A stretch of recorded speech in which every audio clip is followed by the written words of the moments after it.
আমাদের সমাজে কিছু মানুষ আছে যাদের কাজ হচ্ছে নিজেদের পরে আরেকজনের বদনামি করা। অর্থাৎ আপনি যদি বিয়ে করতে চান, পাত্রীপক্ষের ঘরে গিয়ে নিজের টাকা খরচ করে গিয়ে বদনামি করে আসবে আপনার এগেইনস্টে। ঠিক ওই মেয়েটার খারাপ চরিত্রগুলো তুলে ধরবে ওই ছেলের, যে বিয়ে করতে চায় তার ভালো গুণগুলো কিন্তু তুলে ধরে না। বিয়ে করার সময় সবচেয়ে খারাপ জিনিসগুলো কিন্তু তুলে ধরে। ওই যে ছেলেটা ভালো কাজ করছে এটা কখনো তুলে ধরে না, ওই মেয়েটা ভালো কাজ করছে সেটা তুলে ধরে না, ওর চারিত্রিক, ওর 10 বছর আগের ওর পরিবার কি ছিল ওইসব তুলে ধরে ওই বিয়েটা কি করে দেয়। আসলে এরা হচ্ছে মানুষরূপী কি বলেছে এটাকে, আমি খারাপ ভাষায় আর বলার কোনো ভাষা পাচ্ছি না। ওদের কাজে হচ্ছে এগুলো, যেটা ইসলামে সম্পূর্ণরূপে হারাম।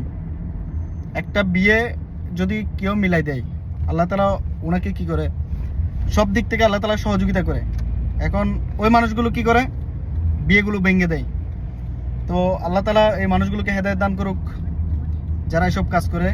এগুলো হচ্ছে জঘন্য কাজ বলতে গেলে। তাই এতটুকু বলবো, আল্লাহ তাআলা তাদের হেদায়েত দান করুক।